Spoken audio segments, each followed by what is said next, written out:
Okay, are you guys ready now? No, I'm good. Yeah, I guess so. Okay, cool. So, just for like a little intro, this is going to be the second round of the mock debate tournament. For this round, Feudal God is going to be defending that the Earth is cubical, and Discordius is going to be defending that the Earth is cylindrical. So basically, the winner is going to be decide upon who concedes. If we don't hear a verbal concession, then we're going to have a voting poll in the debate chat text channel. If it comes to a voting poll, please base your vote off who performed better in the debate, who had the better argumentation, and who opposed the opposition better. And with that, you guys can get started. You have 30 minutes. Go ahead.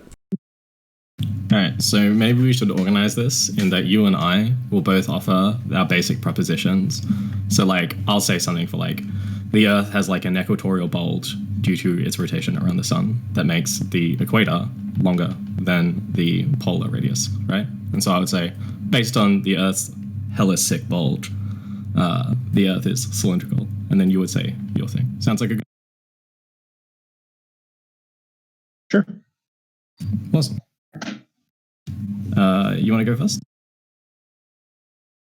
I guess so, yeah. So, in November of 1884, the New York Times ran a story of an astronomer. His name is Arthuria. He discovered a cubic planet just beyond the orbit of Neptune. And I have a link right here. I can copy and paste into the chat if you want me to. And also, in the 1950s, there was a man known as Scotland Leland Moore, who also claimed to have discovered a cubic planet called Aokinkanori, which was located in a solar system neighboring our own. And he claimed the inhabitants of this planet had revealed its existence to him telepathically, and actually in such profound detail that he was able to replicate the transmissions onto paper that depicted several geographical charts and illustrations of the natural fauna who lived there. And actually his discoveries are still accepted to this day as a scientific fact. So we already see that the existence of cubic planetary systems are not new concepts by any means, but they've been repeatedly hypothesized and confirmed throughout history by many scholars. And if you are to reject the notion that cubic planets exist, then you are also to reject the veracity of these theories postulated by many distinguished thinkers. I'm curious. When you say that he had the images telepathically communicated to him, what evidence do you have to support? What evidence do you have to the contrary? I don't require any evidence to the contrary because I haven't made any claims, whereas you have, and thus you require supporting evidence for your claim. Well, no, currently we're not both defending any claims. I'm asking for evidence. What is the reason you're asking? What is the reason that you're asking for evidence? The reason I'm asking for evidence is because I would like to verify the soundness of your claim. So, like, you get the difference between validity and soundness. Okay. You've also made claims, but I haven't asked you for evidence. Why do you think that is? That's an irrelevant question. How is that? If you want to ask, if you want to verify, if you want to ask for evidence, how that's irrelevant, please? Because whether or not you've asked for evidence is irrelevant to whether or not I've asked for a question. Because so I asked you why it's irrelevant, and you say it's irrelevant. That's begging the question. No, I want an explanation of why it's an irrelevant question. I'm saying it's irrelevant because, like, just because we can hold one standard, just because we can draw. I think you're slipping, man. So how about you give me your original proposition? It's early. What is your reason for thinking the Earth is cylindrical? Well, no, I don't want to. We're not running away from the point. We're going back to. I'm not running away from anything. I'm pressing you on your proposition, right? So we have not heard thus far any repudiation of these theories or any counter evidence, but rather spurious, self-deceptive thinking. So I'd like some refutation of these. No, I'm saying that I'm willing to provide evidence, and I'm asking you to do the same. So, right. So please provide your evidence, and I'll do the same. You first made your original proposition. You claimed that the Earth was cylindrical before I did, and you gave a basis for that. I would like evidence for your proposition. Just to be clear, first, I offered I'll give you evidence after. I fully support the idea that the Earth is cylindrical, but I never made that proposition. I used it as an example.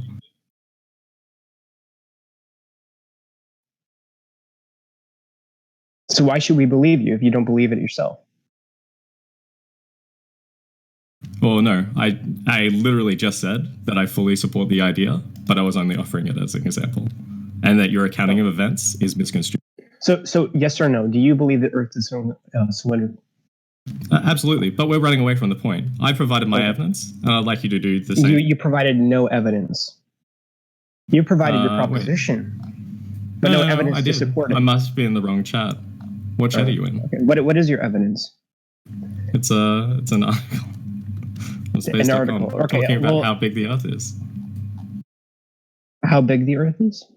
So how does that prove that the Earth is cylindrical? I could just say, I could just as easily say that the Earth is big because it's cubical. No, because the article mentions the equatorial bulge from its rotation around the sun. That even a body as large as the Earth. Pardon? How is the evidence? Like, it's a source. Okay. How is the evidence though? For your proposition. How is a source and evidence? Yeah. Okay, it's another person confirming a normative belief. Where's your evidence thus far? Sure. So the evidence for a cubic Earth is extensive, right? Even through formal education as children, we were taught how to perform mathematical calculations using counting cubes. So I want an answer to this question.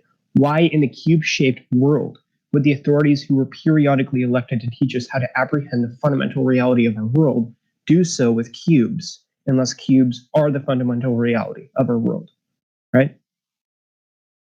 Cubes are widely accepted as the most efficient shape, especially in like the packing industry. No, like depending on very effective at containing depending water. on like the task required. Triangles are generally seen as like one of the strongest shapes, especially for like it doesn't need to be the strongest. Like beverages. Cylindrical shapes are the best, simply because like you can pack them. Right. So into you still didn't answer my question. You dodged the question. Well, no. I was disputing your claim. What's your question? What was my claim? Well, you made the claim that generally cubes are seen as the most efficient shape, where like we can see in modern society that like that's absolute. That's not what I said. I'm fairly sure you said that cubes are seen as the most efficient. That's exactly what I said. So if you're going to actually quote me, maybe do it correctly. Oh, okay. Why don't you tell me what you said? Because I feel like we're both very confused. I also asked you to answer my question. Well, and I asked you to repeat it. Which you haven't done this far. Well, I'm asking you to repeat it, like I have 2 or 3 times now. Okay, so yeah. So why, right? Would the authorities who were elected to teach us how to apprehend the fundamental reality of our world do so with cubes, unless cubes are the fundamental reality of our world? So where have they done this? I'm sorry, and you still haven't provided any. In my own school. I can tell you anecdotally, and many people also I know. Yeah, you still have to provide evidence, and so you're telling me anecdotally. Provide evidence that people use counting cubes to teach? No, the evidence I asked you for earlier about how this man had been telepathically communicated. The fact you're that dodging, there was you're dodging the point. Well, no, I'm more than happy to talk about the claim. I'm telling you, you haven't provided evidence. I'm also my question. You haven't answered my question. Okay, and I asked 2 questions. I asked you absolutely no evidence. The evidence you provided, and I asked you to tell me whether or not your basis for this question was purely. Sure. So, do you believe that anecdotes are evidence in some way, shape, or form? I believe they're evidence for some things, certainly not scientific or holistic claim. They are not evidence holistically? I would say they're not evidence holistically, no. Okay, what are the evidence for then? They're evidence for certain things that happen to you. So if I saw a bank robbery, my anecdotal claim that I saw a bank robbery is excellent evidence. Okay, so he saw a cubic planet. Therefore, that is evidence that he saw a cubic planet. That does not mean that our planet. Regardless of how he got that idea, that is what he saw. That is his anecdote. Therefore, it is evidence that he saw a cubic planet. And that is in accordance with your own. For him to have that evidence, but that is not supporting a scientific claim. It also doesn't support the fact that like our planet is cubic. I never said it. I never said it had to be a scientific claim. Yeah, okay. Then it's a meaningless claim. There's no use value to it, and I'm perfectly fine with the possible existence. You think claims have to be scientific to be of use? Possible existence of telepathic communications. Let me. None of those are the basis for any. Wait, hang on. So do you think claims have to be scientific to be of use? No, but like the current Great. claim So then that why we're are you making- using science as a basis for determining whether or not something is of use? Right? That's because completely we are irrelevant. two people I think trying you're to being meet a I think you're being normative agreement, pervasively and vitriolic. a scientific agreement no, is the you're not perfect. listening to the you're not even listening to anything I'm saying. Right? Go ahead. Go ahead. What? Well, You're not listening. Well, no, I literally just told you why I felt that like a scientific answer was a correct and good meeting ground for two people to come to like a normative understanding of a thing. So the example you gave, right, like a bank robber, you accept that anecdotal evidence as evidence for the proposition that somebody robbed a bank, right? So I don't see why you would say it isn't evidence to assert that there is a cubic planet because somebody anecdotally claimed that there was, right? Because It's in completely the instance analogous. of a bank, whether or The not example you someone gave. thinks they saw, whether or not someone thinks they saw a bank robbery doesn't mean that a bank robbery actually happened. It just means that we should act on the idea that a bank robbery Sure, did and happen. you should act in the and you should act on the idea. Following your logic, you should act on the idea that a cubic planet exists based on his anecdote. Absolutely. But the problem here is that while it's perfectly fine for a cubical planet to exist, it's meaningless as a supposition for the fact that it absolutely did happen. So just in the case that if 100 people came to me and told me that a bank robbery had happened, I wouldn't like 100% believe all of them because that seems like an incredible aberration of the normal daily process of a city. Okay, so what do you But say? we should definitely act on investigating those 100. Sure, absolutely. But, yeah. So we should act on investigating whether or not a cubic planet exists. What do you say? What do you say? At least anecdotes are better than no anecdotes. Well, no. The problem here is that like answer you the have question. no basis Don't and dodge no the question. Answer my question. Do you believe that anecdotes are better than no anecdotes? I terms of believe determining the I believe reality it we depends on exist the situation. Like you would have to give me more. Because there are some times where no anecdotes are far better than anecdotes. That's okay. Sure. So I'm saying, in a vacuum. In a vacuum, Are anecdotes preferable to no anecdotes? Are anecdotes preferable to no anecdotes? In a vacuum, it is irrelevant because the value of an anecdote, depending on the situation, is negative. So optimally, you would prefer no anecdotes.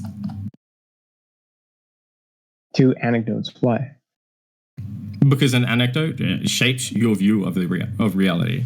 So if I went into a situation to try and determine the quantity or quality of a thing, and my anecdotal experience had been that thing operates in like massive abundance, I would see even perhaps large amounts of whatever thing I'm trying to quantify as relatively small. And so that anecdote has like a negative capacity on you're posturing. So if you're actually going to answer my question, so do you believe that anecdotes are preferable to anecdotes? Just in a vacuum.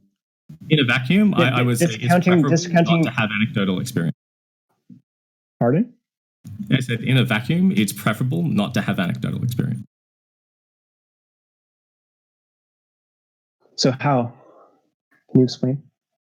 Yeah, I literally just did, because an anecdote can have a negative capacity to, or like a negative effect on your capacity to do a certain thing. And it can have a positive even though capacity. it may occasionally have a positive benefit, you're much better off operating on like well understood fundamentals than using a basis of anecdotal experience, which has like a much wider trend towards negative than something like a scientific understanding of the world. Do you believe that there's some kind of practical utility to actually having anecdotes? Let's say, for instance, or like hunter-gatherer, or like a hunter-gatherer in edge case experiences in today's world. Let me finish. So I've been very charitable with you. No, you absolutely have not. You have not been charitable. You've been cutting me off, and you've been trying to direct the conversation. You literally just cut me off. You asked me for education. Let me talk. So so let's say we're a hunter-gatherer population, right? And there's like some berries that somebody let me talk. So and somebody eats some berries and they turn out to be poisonous, and somebody sees that. Well, they tell the entire tribe, hey, don't eat these berries, right? Because somebody just died. Well, that is an anecdote based on the person's view in the external reality, right? So in that sense, there is some kind of use.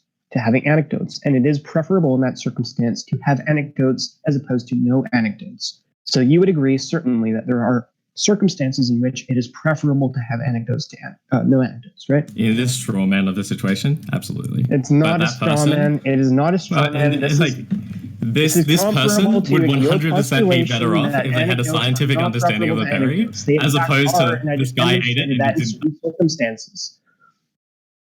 And again, previously, I already said that like an anecdotal experience can be positive, but it generally tends towards negative. Okay, how do you determine that? How do you determine that? How do I go around determining that? Easily. Yeah, how do you determine that they are generally worse, and that it's generally worse to have anecdotes to no anecdotes? When we compare, so we'll use your example of like a person eating a berry and determining whether or not it's like poisonous, right? So if we had a person who went around eating a certain type of berry because it was generally closer to the type of berry they'd eaten and wasn't poisonous, there's a wider range. So like, say we have like a sort of yellow berry and a red berry, and they know that the yellow berry is good and the red berry is poisonous. If they went around eating the yellow berry, there's like a 1 of 2 chance that they'd eat the yellow berry and the sort of yellow berry and avoid the red berry.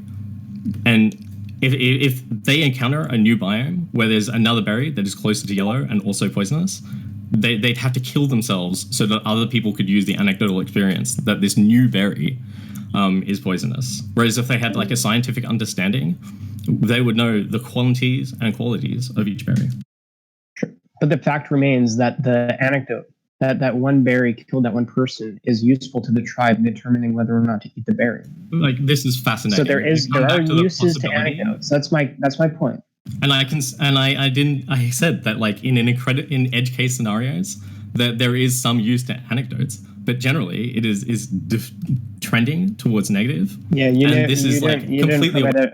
yeah. So you haven't actually demonstrated that it's generally preferable, but we can admit that. No. Like, I'd like you to prove. I'm making the claim that anecdotes are generally negative, and I want you to just. The anecdotes are generally preferable. I didn't make that claim. Anecdotal evidence are generally negative. Claim. I never made the opposite claim. I've made the opposite claim, and I'm liking you to back it up. To oppose it. Back up. You're telling me. Oh, so you want me to oppose it? You want me to make a claim I never made? No, you've made the claim that you think. Claim that well, so you agree with me that anecdotes are generally negative? I never said that. Well, do you agree with? Do you really think that anecdotes are generally positive or generally? I'm agnostic. Oh, agnostic on the issue. That's very interesting.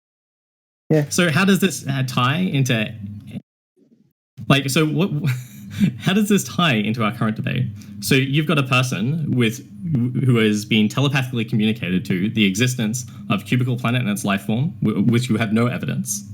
And you're making that claim that because a Cubicle planet can exist, that our planet, or that we should use the basis of cubes as planets. Like, please go back to that. Should I use your anecdote that the Earth is cylindrical more than the anecdote that a planet and another planet, not even our own planet, I have like a source for it. Yeah, anecdote. That's not an anecdote. Why should I trust that more than this other person's? No. Why should you trust a source more than you should trust? Why should I trust your source more than this source? Well, you A, haven't provided a source, and B, you should trust this source because like it has some grounding in the idea that there's no. Did you copy it into the chat or something? Because I don't see it.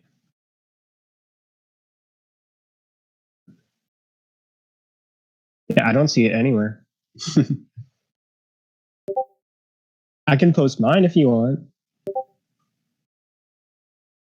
Yeah, I've asked you to post it before, and you haven't. There you go. Okay, cool.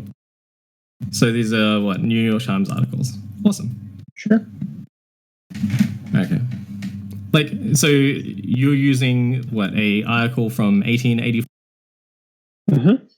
Yeah, it's an anecdote, just like yours is. Well, no, they're not anecdotes; they're sources.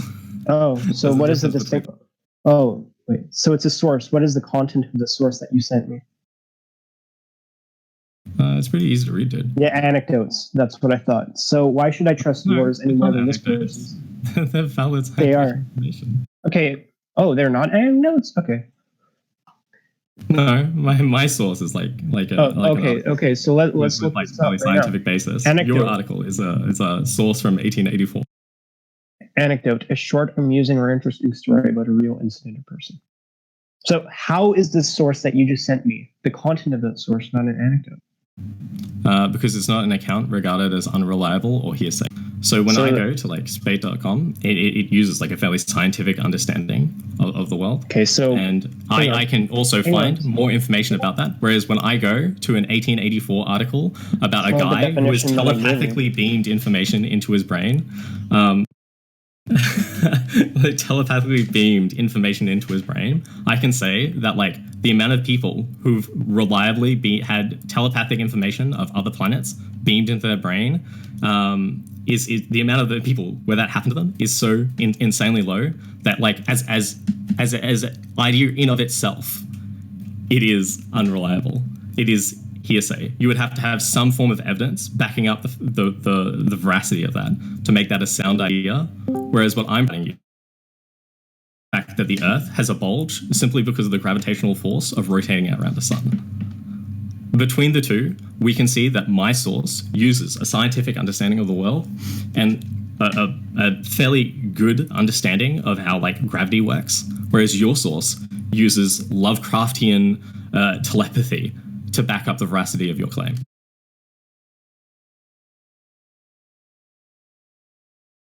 It looks like you've muted yourself, dude. Dude, I was fucking unmuted. Yeah, you I were didn't locally muted. mute. I was unmuted. I have it on the recording. I literally... Okay, did you see like the red thing? Because server mute is red, you were grey. Yeah. That wasn't me. Wait, did you join and leave? Yeah, I did. Okay, yeah, when you join this room, it automatically mutes you. It's just the settings of the room. Okay. So I looked at the source. It doesn't tell me anything about how the Earth is cylindrical. Can you tell me how it is? Oh, my source doesn't speak to the cylindrical nature of the Earth. So how does that evidence for a cylindrical Earth? Pardon? How is it evidence that the Earth is cylindrical? Evidence for a cylindrical Earth, yeah. I'm saying that because there is an equator, a bulge in the equator, the Earth's hella sick bulge. That's not evidence. This is an evidence for cylindrical Earth. How are you discrediting my evidence? I've actually provided an anecdote. Well, no, I discredited your evidence on the basis that it was Lovecraftian telepathy. And now I'm giving you Why does it matter if it's Lovecraftian telepathy? It doesn't matter. It's an anecdote just like yours is. Well, no, it's a source. But it's based on hearsay. So is mine. No, I'm saying yours is a source, but your source is based on hearsay. How isn't yours? Because it uses a scientific understanding of the world. So okay, I could just say the same thing. No, because like you would can't have say the to. same thing. Is it not the case? Yeah, you can't say the same thing. Why because not? you would have to provide evidence. I just said it. Your Lovecraftian telepathy is just as scientifically backed. I literally just did it. How's it not the case if I can say that if I just did? Because you would have to prove that your Lovecraftian telepathy you haven't proven anything. I actually have provided evidence for my claim. You've provided nothing. This is nothing. I have provided evidence for my claim. Absolutely no evidence. I do. I posted it to you. No, this is evidence for a cylindrical Earth, right? It's a basis for rationale. No, it's not evidence for a cylindrical Earth. You need to provide evidence for a cylindrical Earth. It doesn't have to. I have provided evidence for a cubicle Earth. I provided evidence for a cubicle Earth. You provided nothing. You have nothing for cylindrical Earth. Dude, telling me I have nothing doesn't change I have nothing. My source tells you that the Earth is wider than it is taller. And I'm claiming that because it is wider than it is taller, and it does not like perfectly... Okay, from what I've read, it doesn't say that at all. Can you copy and paste where it says that it's wider than it is short?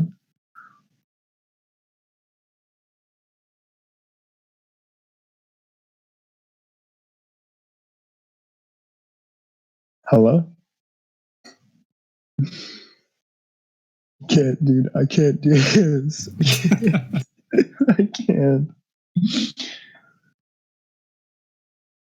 Yeah. That's the Earth being wider than it is taller. And so my basis for the Earth being cylindrical is that because the Earth is wider than it is taller, and it is not a sphere, that I'm making the claim that it is more close to a cylinder. Could I say that it's more close to a square because it has a bulge on the corner? It actually has 8 bulges on it. Where are the 8 bulges? You can't see them, dude. Dude, I'm a massive fan. There are of obstacles to seeing the Earth, right? But, so the Earth it's 3D. There's no way for us to see the shape of the Earth, the entire shape of the Earth. Yeah, that's why it's weird that you're telling me it's got multiple bulges. Like, I'm curious. What does it normally have one bulge? Why can't it have 8 bulges instead of just one? Man, the recent information of Mother Gaia's multiple bulges is delicious, but you don't have any evidence. You don't have any evidence for a single bulge.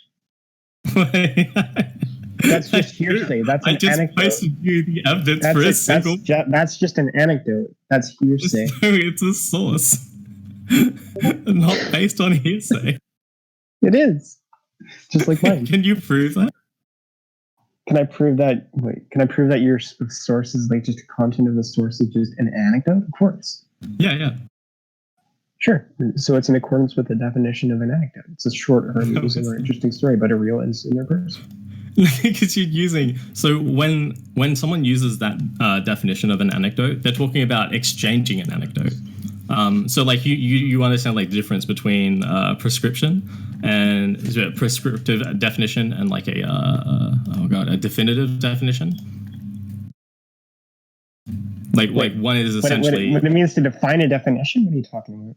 No, so like some words we use prescriptively as so like according to the rule or law, and some words we use according to like the hard cut definition. So like if I was to exchange like an anecdote with you, we would say that I'm using the word like prescriptively because we're using the law between two people that like our version of an anecdote, if we only ever exchange anecdote, is like an amusing or fun story.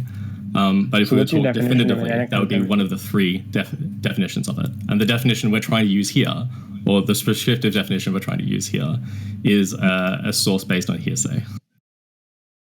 Based on what? An account regarded as unreliable or hearsay is the definition we're trying to use. Can you post that? Can you post that definition, please?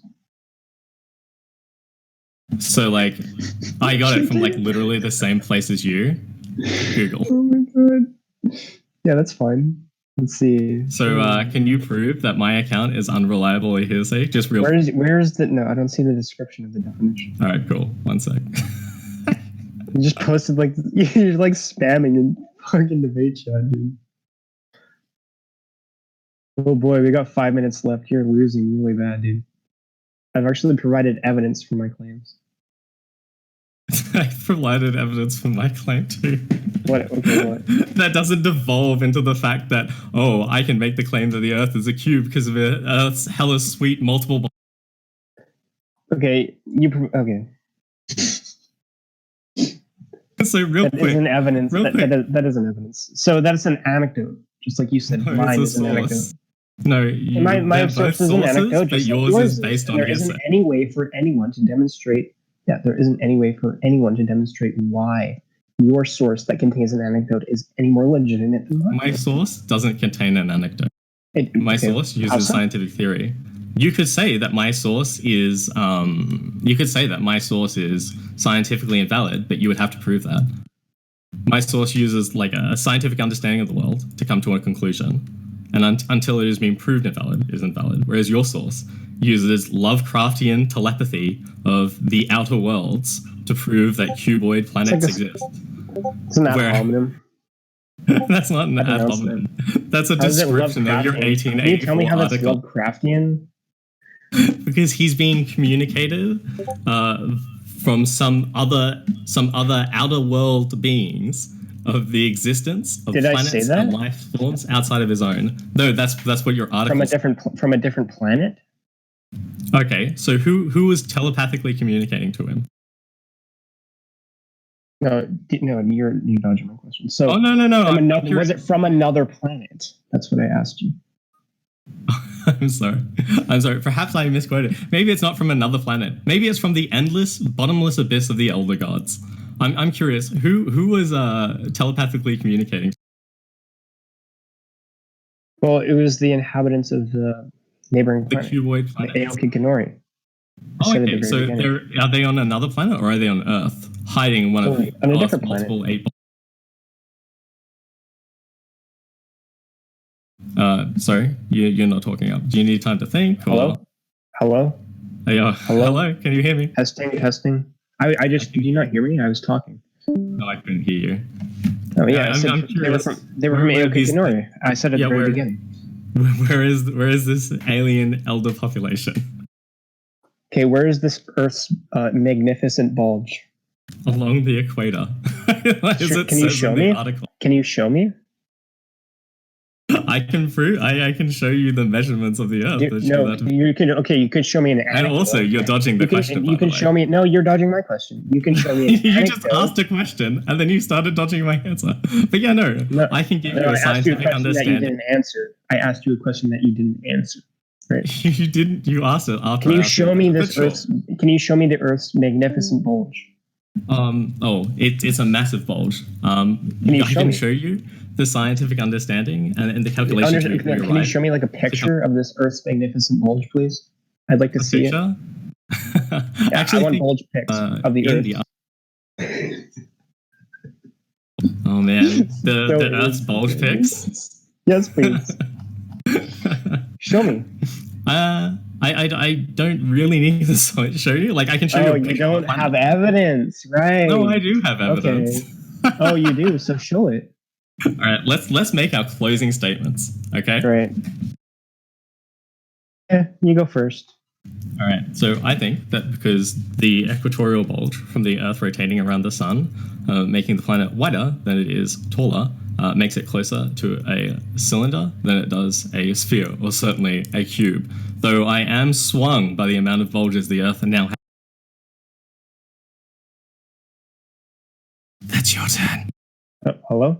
I thought I got disconnected. You keep dropping out, dude. Yeah, so this is my final statement. You didn't provide any evidence for the claim that a cylindrical Earth exists. In reality, I have provided not one, but actually multiple anecdotes in support of the postulation that a cubicle planet exists.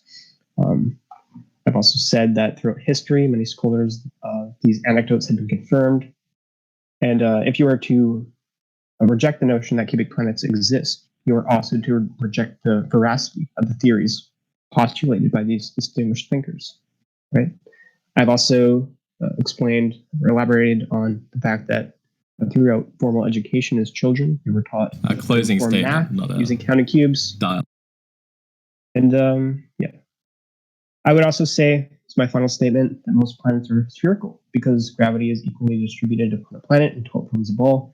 Based on this, I would say it's more likely that the shape of the Earth is closer to a cube with equal sides as opposed to a fragile, disproportionately shaped planet such as a cylinder. Right? We have heard no evidence in support of a cylindrical Earth. We have heard extensive evidence in support of a cubic Earth. So that is what I will end with. That was less of a closing statement than it was a monologue. Yeah, it was a bit lengthy, but yeah, I guess we'll call it there. I didn't hear a concession, so we'll just put it to a vote. So everybody listening, please pay attention to the debate chat as I just posted a voting poll. Please base your vote upon who you think performed better and had better argumentation and opposed the opposition better for this debate. And yeah, I just want to say thank you guys for debating and everyone else for tuning in and listening. I think we all can agree that that was a very interesting debate.